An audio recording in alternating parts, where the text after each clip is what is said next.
Here are some buzzwords I hear all the time in Florida divorce cases and what they really mean.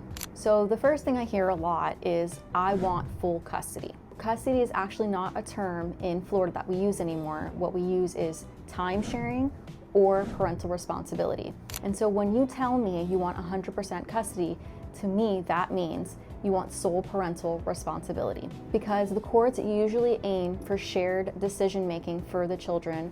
Obviously, unless there are extenuating circumstances like drug or alcohol abuse, sometimes domestic violence. So those are some things that we can use to try and get that sole parental responsibility, but usually we do start off with the shared parental responsibility. The other buzzword that I hear a lot is 50-50 custody, which means equal time sharing in the state of Florida.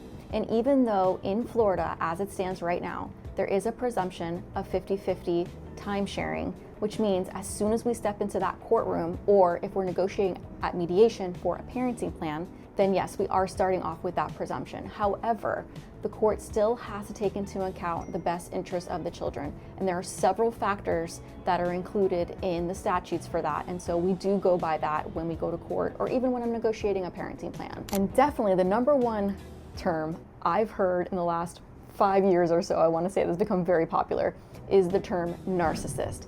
He's a narcissist or she's a narcissist.